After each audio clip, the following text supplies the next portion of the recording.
So now, let's go to these verses. What is the proper interpretation of these scriptures? We've already seen they cannot mean what we think they mean because they contradict other scripture. In 1 Corinthians 14:33-35, it says, "For God is not a God of disorder, but of peace. As in all the congregations of the saints, women should remain silent in the churches. They are not allowed to speak, but must be in submission, as the law says." Verse 35, "If they want to inquire about something, they should ask their own husbands at home." This is an important clue to what was actually happening. Asking questions, interrupting. Ask their husbands at home. For it is disgraceful for a woman to speak in the church. Look at in context. First of all, in context, the book of 1 Corinthians was correcting many areas of disorder in the church at Corinth. The whole book. So we have to take this into contextual interpretation. The whole book of 1 Corinthians is addressing one disorder after another, after another, after another, after another. We see in 1 Corinthians 1:10-12, there was quarreling and divisions. In 1 Corinthians 3:1-3, there was worldliness. 1 Corinthians 5 and 1 Corinthians 6, there was sexual immorality. Also in 1 Corinthians 6, they were taking each other to court. In 1 Corinthians 11, there was disorder in communion, the Lord's Supper. In 1 Corinthians 13, we see an exhortation to walk in love. Come on, folks, walk in love. Be patient, not self-serving. It's like, grow up, church. And right in the middle, he's telling them this is what love does.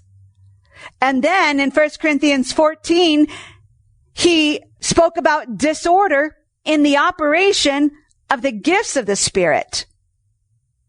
So apparently what we see here, women were also causing disorder. The problem was a problem of disorder. It was not forbidding all women for all times in any situation in the church to speak. It was correcting a problem of disorder. God is not a God of disorder, but of peace. Paul was addressing disorder and disruptive speech, because just above it, we read in 1 Corinthians 14:31, or even above it, he says, one of you is prophesying and one of you is giving a tongue and another's an interpretation of tongue. And like, hold on a minute, everybody. Let one or two or three speak at a time. Apparently they were all talking at once. Hold on. Let's not have so much chaos here in this church. Everybody just calling out anything they want to call out. He says, you can all prophesy. I'm not stopping you. Just do it in order. And then he says, women, remain silent. If you have a question, ask your husband at home. That tells you right there what they were doing. Asking questions, disrupting the service, bringing more disorder because they were uneducated. And for the first time, woohoo, we're in with the men. We're not sitting outside. We're not ignored. We're not segregated. We're brought in. Oh, I have a question. Hey, what about this? What about this? It's like, shh. It's the same thing you would do with your children. When you have your children sitting with you in the big service and they start getting wiggly and then they start fussing and they start talking and then, Mom, I'm hungry. And you turn and go, shh, not here, not right now. Let's talk about this when we get home. That was exactly the context of what Paul was saying to these women. He was requiring the uneducated women who were for the first time coming into the services to be quiet, sit, listen, and learn, not cause disruptions, not be an interruption, not be disorderly.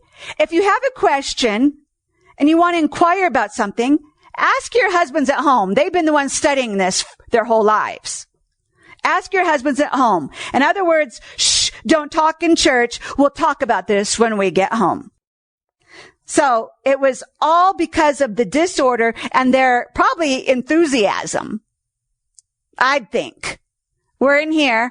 We're with the men. I've got all these questions I've had all my life. We were never able to ask before. Now I have the chance.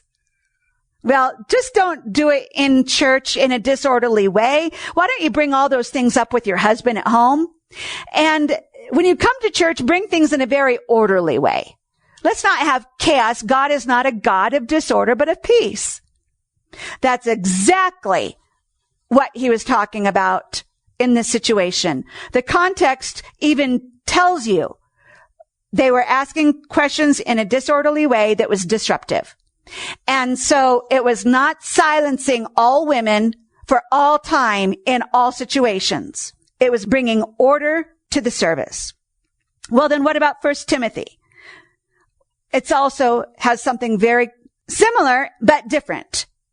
It was bringing correction to a specific problem. Let me introduce it by that. It was bringing correction to a specific problem. It was not referring to all women for all time, for all generations. 1 Timothy 2:11 and 12.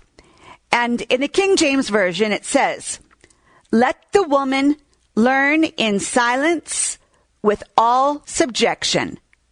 But I suffer," or that means permit, "not a woman to teach, nor to usurp authority over the man, but to be in silence." Now, looking at the Greek text here, there are a few things that I need to point out that are commonly not known about, again, the Greek language in writing. First of all, there is no article in front of the noun woman or man, whereas we have in the English the definite article, the word the, or the indefinite article, the word a or an, in front of a noun. For example, the woman, the man, or a woman, a man. Every translation has to add the article. Many translations add the definite article, the, in front of the word woman, and many translations add the indefinite article, a, in front of the word woman. So they are both subjective to a person's interpretation. It could either be the woman or a woman. So we have to first understand it can be the woman or even that woman, or it can be indefinite, a woman. And the same with the word man. It can be the definite article, the man, or it could be the indefinite article, a man. And I compare 20 translations, and many of them use the word the definite article the, in front of the noun, and many translations use the indefinite article a. So it is purely subjective to one's interpretation. And another key that we need to learn about Greek, and I could have brought this up earlier, but in the Greek language, there is only one word that means both woman and wife. The same word, one word, means both woman and wife. And the same with the word for man. There's only one Greek word that means both man and husband. Man and husband are the same word. And so every time you see the word man, when it's gender specific, not referring to mankind in specifically, not referring to when it could be male or female, but when it is gender specific, the word man can be translated as man or husband. And it has to be determined by the context, whether it's referring to a man or specifically a husband. And the same with the word woman. You have to determine by the context if it's the word woman in general or the more specific term wife. It has to be determined in context. And therefore, it is also subjective when reading these verses, whether it's referring to women generally or wives more specifically. And if it's referring to men generally or to husbands more specifically. Now, there are some Bible scholars who interpret these verses as specifically a wife and a husband. Another key about these verses is that notice the word woman in both verses and the word man in verse 12 are singular, and that is correctly translated. These nouns, woman and man, are not plural, meaning more than one. It does not refer to all women, so you cannot say this is all women for all time. And it's not referring to all men. So it cannot be saying, let the or a woman learn in silence. It cannot be interpreted, all women for all time must be in silence. Nor permit a woman to teach. It's not all women for all time. It's not plural. It is singular, woman. And the word man is also singular. It is not plural. It is not men. So it is wrong to translate verse 12, for example, I permit not all women to teach, nor to usurp authority over all men, but to be in silence. That is a wrong interpretation of these verses. They are not plural. They are not referring to all women and all men. And so we have to recognize that these are singular nouns.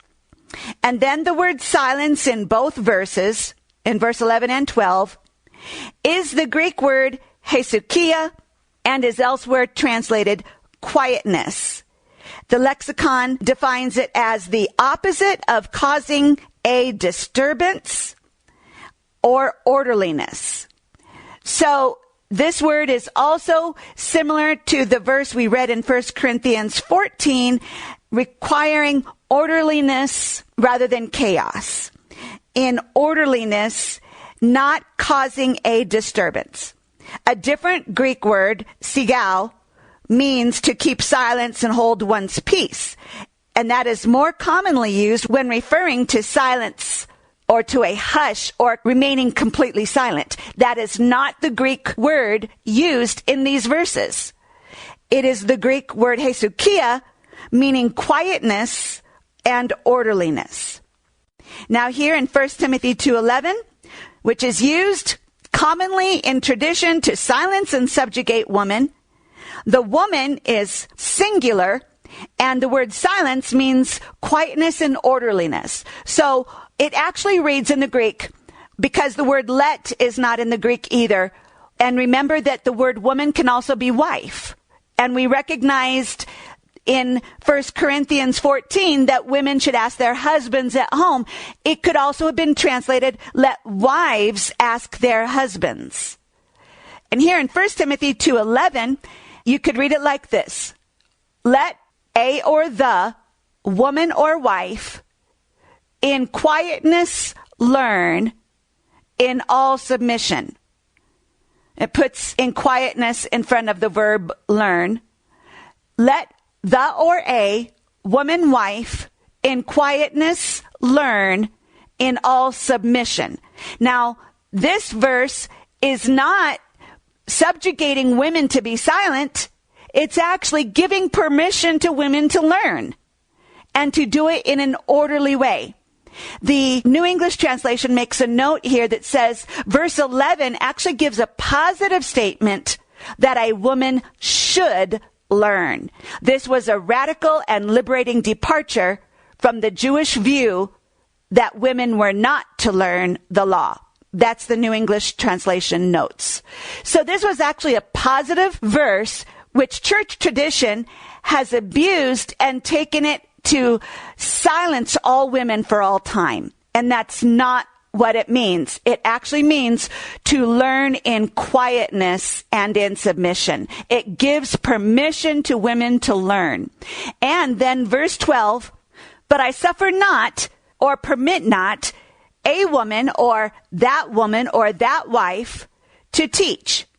So this verse indicates that there was a woman, singular, teaching, most likely teaching false doctrine, because if we look in context in 1st and 2nd Timothy, these are two books that address people who were teaching heresy and who opposed sound doctrine. And Paul was repeatedly exhorting Timothy to stick to sound doctrine, because false teachings were posing a serious threat to the infant Christian churches of that time. For example, in 1 Timothy 1:3, Paul writes, as I urged you when I went into Macedonia, stay there in Ephesus so that you may command certain men not to teach false doctrines any longer. And actually in other places in these two books, it names some of them, like Hymenaeus. It names them teaching false doctrines. The Greek pronoun translated certain men is indefinite and not gender specific. So here's the word men, not gender specific. It's referring to mankind, male and female. So it could rightly be translated people, certain people. It could be male or female. Thus the verse would read, command certain people, male or female, not to teach false doctrines any longer. And so we see there was the problem of false doctrines being taught in the early church, because there was so much former pagans that were getting born again, coming into the church, getting saved. They would bring some of their wrong practices, wrong beliefs with them, and they would bring them into the church, and they would even twist scripture to support what they believed rather than interpreting scripture as it was meant to be interpreted. We've talked about that before. Some people try to interpret scripture to make it mean what they want it to mean. They don't read scripture to let it mean what it says. And so there were people bringing in false doctrines, false teachings. And because it was an infant church, Paul writes in many places there were false apostles. And they're coming in and they're trying to take my place. They're trying to teach you and rob you of what I taught you, undermining what I already taught you, and trying to take places of honor and position of authority among you. And he says, don't receive them. Don't accept them. And so false teachings, false doctrines, heresies, and even false apostles were a serious, serious problem to the early church, to the infant baby church. So back to 2 Timothy 2:12, but I suffer not or permit not a woman or that wife to teach. Now, as we've already seen, there was much false doctrine and false teachings in the early church, and the books of 1st and 2nd Timothy are specifically addressing false teachings and telling Timothy to not allow the false teachings, but to promote sound doctrine. So this woman was probably teaching false doctrine. She was probably one of those, like the others, like Hymenaeus or others, who were teaching false doctrine. That's why she is being commanded not to teach. Not because she's a woman, but probably, most likely, because of the context of the book, she was probably teaching false doctrines. Because she probably came from pagan religions and from pagan worship. Perhaps even of the goddess Artemis. Remember, Ephesus is where they had the temple for the goddess Artemis, because they thought this idol goddess Artemis fell from heaven. And there was the temple to the goddess Artemis. And even Paul was thrown out of Ephesus when they started a riot trying to bring loyalty to Artemis, that he was preaching another god. And Paul was driven out of Ephesus because of this goddess Artemis. So there was the pagan temple there. Very likely then this woman came from that kind of background and from that pagan worship. And then another word we need to look at and focus on is the word translated usurp authority in the King James Version. The Greek word exousia, meaning authority as we understand it, is used everywhere else in the New Testament except in this verse. The Greek word translated authority here is authenteo, and it is the only time it is used in the New Testament. It means to dominate, usurp, to take control. It is often associated with violence or even murder. And it means one who acts independently on his own authority. Autocratic. So the King James Version correctly translates it here as usurp authority. And most translations do not include the word usurp. But that is a very important key word because that is what it means. To usurp authority.